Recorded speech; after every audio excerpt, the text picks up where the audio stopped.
নমো বিষ্ণুপাদায় কৃষ্ণেষ্টভূতলে শ্রীমতে জয় পতাকা স্বামী নীতি নামিনে নম আচার্য পাদায় নিতাই কৃপা প্রদায়নে গৌরকথা ধামোদায় ও নগর গ্রামতারিণে জয় গুরু মহারাজ কি জয়।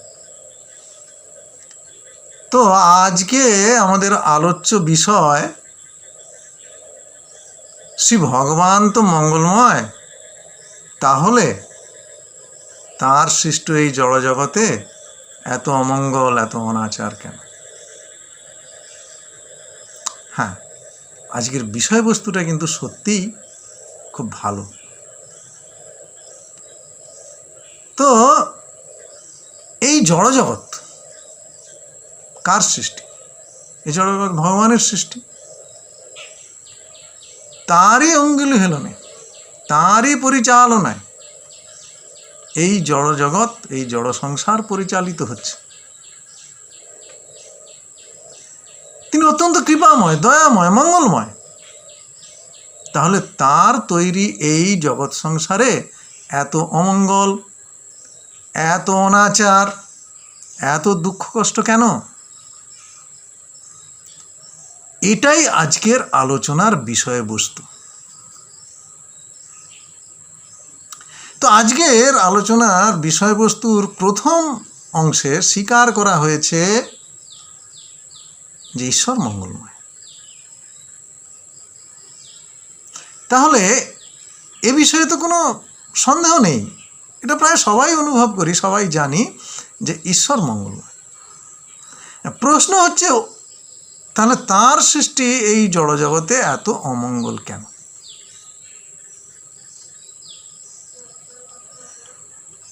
এত দুঃখ কেন? এত কষ্ট কেন? আর যদি তার জগতে এত অমঙ্গল, এত অনাচার, এত দুঃখ কষ্ট থাকবে, তাহলে কি শ্রী ভগবান নিজেই অমঙ্গলময়? শ্রী ভগবান স্বয়ং অমঙ্গলময়? না, এরকম কথা কোনো শাস্ত্রে নেই যে জড়জগতে যেহেতু দুঃখ কষ্ট আছে অতএব ভগবান অমঙ্গলময়। না, এরকম কথা কোনো শাস্ত্রে নেই। আসলে আমরা অনেকেই জানি না একটা বিষয়। আমরা একটু সহজ উদাহরণ নিয়ে প্রথমে জানার চেষ্টা করব। একজন গৃহস্বামী হয়তো একটা 2 বিঘে জায়গার উপর ঘর বাড়ি তৈরি করবেন বলে ঠিক করলেন। তিনি কোনো একটা জায়গায় পুকুর করবেন, কোনো একটা জায়গায় বাড়ি করবেন, কোনো একটা জায়গায় বাঁশবাগান করবেন, কোনো একটা জায়গায় বিভিন্ন জায়গায় বাগান করবেন। আবার বাড়ির মধ্যেও কোনোটা বেডরুম করবেন, কোনোটা ডাইনিং রুম করবেন, কোনোটা কিচেন করবেন, কোনোটা শ্রী ভগবানের রুম করবেন, এরকম ব্যাপার। শ্রী ভগবানও যখন তার জড়জগৎ সৃষ্টি করেছেন, তখন এই ধরাধাম আমরা যেখানে বাস করছি এটাও তৈরি করেছেন। এটাকে বলা হয় ব্রহ্মাণ্ডের কয়েদখানা, জেলখানা। এটা কি দিয়ে তৈরি হয়েছে? এটা দুঃখ দিয়ে তৈরি হয়েছে। আবার এটা যে দুঃখ দিয়ে তৈরি, এটা যে দুঃখালয়ম, এটা শ্রী ভগবান স্বীকারও করেছেন। তিনি শ্রীমদ্ ভগবদ্ গীতায় এটা স্বীকার করেছেন। তিনি শ্রীমদ্ ভগবদ্ গীতার 8ম অধ্যায়ের 15 নম্বর শ্লোকে বলেছেন, দুঃখালয়ম অশাশ্বতম। কি বলেছেন? না, দুঃখালয়ম অশাশ্বতম। এই জগৎ হচ্ছে দুঃখময়, দুঃখালয়ম। তো সেই দুঃখালয়মে আমরা কি পাবো দুঃখ ছাড়া? যেমন আমরা যদি কোনো মদিরালয়ে যাই, সেখানে আমরা কি পাবো? মদ পাবো। যদি আমরা কোনো পুস্তকালয়ে যাই, তাহলে আমরা সেখানে কি পাবো? পুস্তক মানে বই পাবো। তো যদি আমরা কোনো চিকিৎসালয়ে যাই, তাহলে আমরা সেখানে চিকিৎসা পাবো। ঠিক অনুরূপভাবে আমরা কোথায় এসেছি? না, আমরা দুঃখালয়মে এসেছি। দুঃখ তো পাবোই, এটাই স্বাভাবিক। আর এটা কি? দুঃখালয়ম অশাশ্বতম। এটা আবার অশাশ্বত, শাশ্বত নয়, অশাশ্বত। নিত্য নয়, অনিত্য। আর এই অনিত্য জড়জগৎ হচ্ছে জন্ম মৃত্যু জরা ব্যাধিরূপ ক্লেশের দ্বারা জর্জরিত। আর এই জড়জগৎ, এই দুঃখালয়ম, এটাকে ভগবান এভাবেই সৃষ্টি করেছেন। এখন প্রশ্ন হচ্ছে যে এই কলিকালেই কি এত দুঃখ? না, এই কলিকালেই যে এত দুঃখ নয়, সব কলিকালই দুঃখ দিয়ে তৈরি। সব সময় কলিকালে দুঃখ থাকে। আসলে পুরো জড় জগৎটাই তো দুঃখালয়, শুধু এই কালটা না।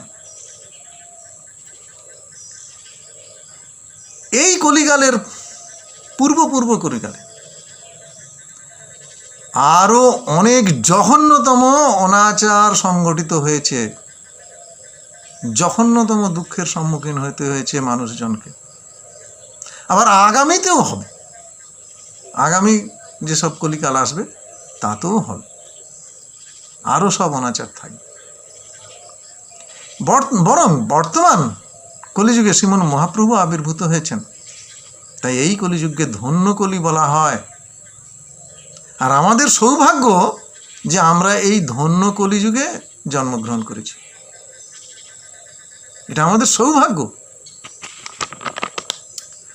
তো এখন প্রশ্ন হচ্ছে যে আমরা কি এই দুঃখ দুর্দশা থেকে কোনোভাবে মুক্তি পাবো না?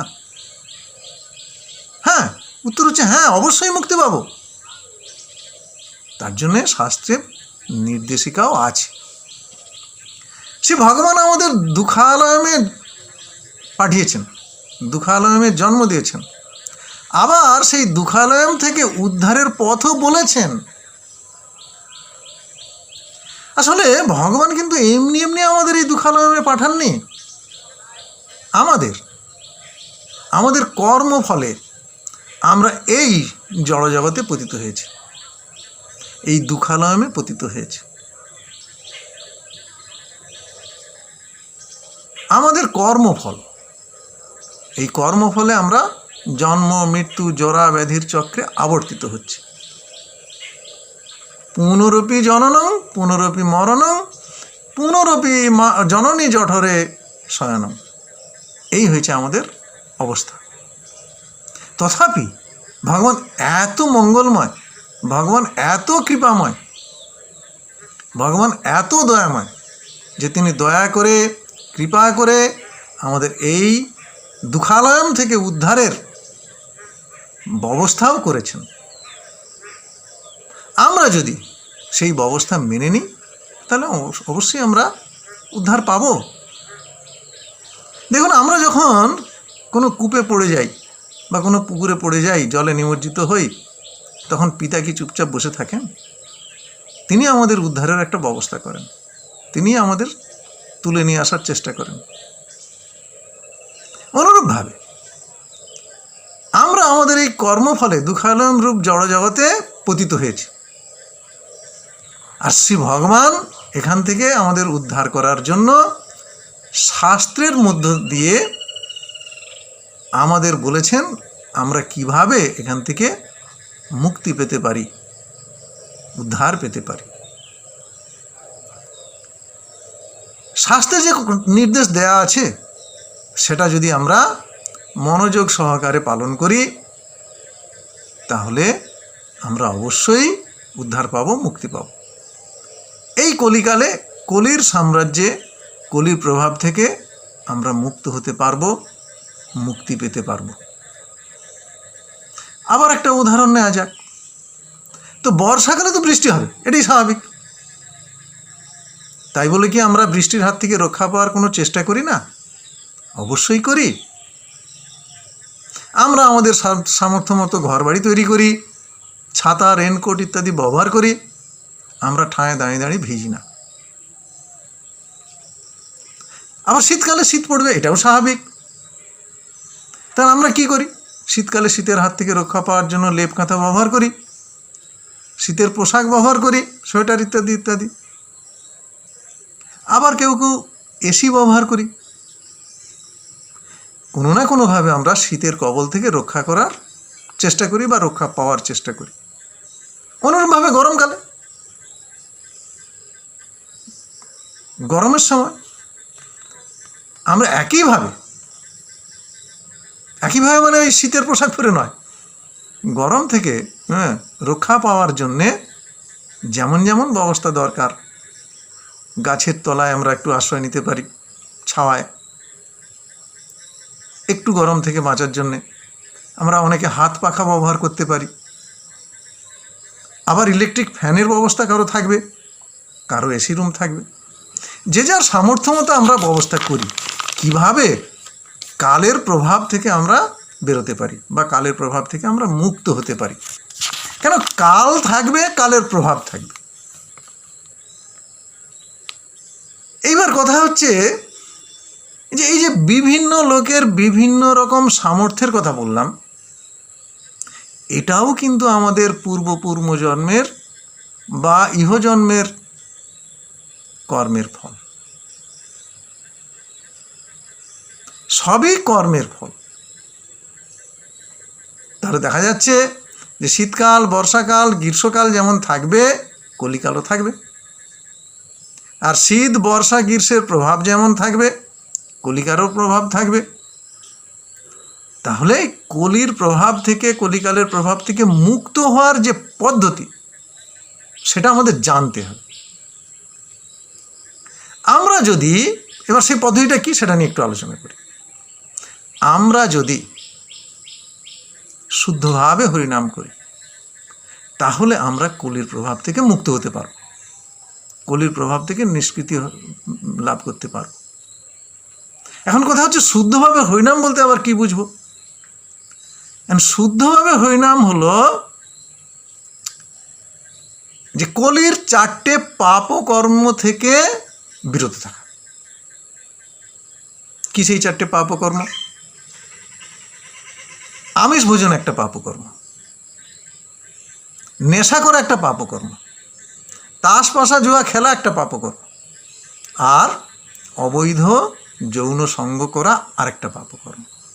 আমরা যদি এই পাপকর্ম থেকে বিরত থেকে হরিনাম করি, সেটাকে শুদ্ধভাবে হরিনাম করা বলে। আরও কিছু নিয়ম আছে, একাদশী পালন করতে হবে ইত্যাদি ইত্যাদি। তাহলে আমরা যদি কলির এই পাপকর্মগুলি থেকে মুক্ত হয়ে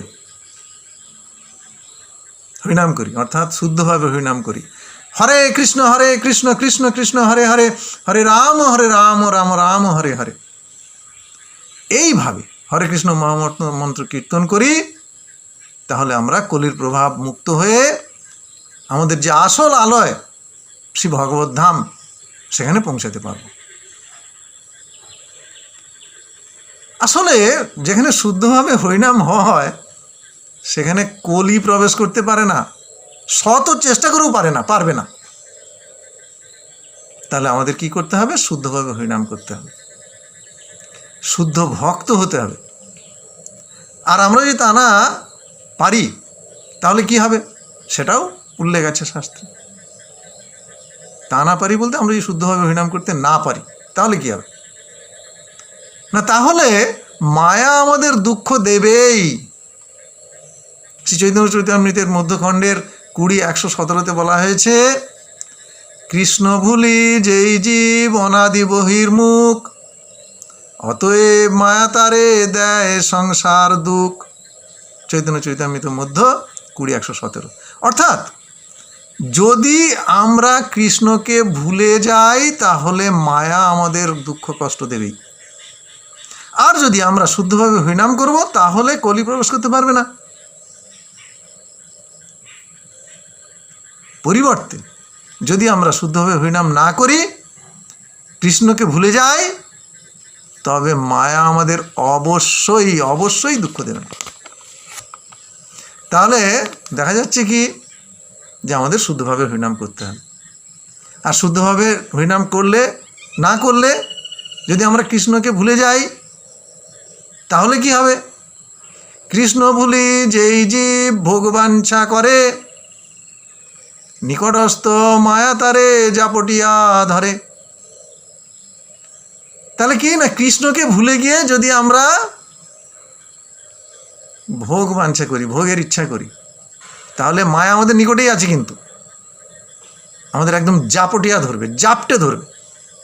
মায়া ছাড়াতে পারবো না, জাপটে ধরলে ছাড়ানো যায় না, সেরকম মায়া জাপটে ধরলে ছাড়াতে পারবো না।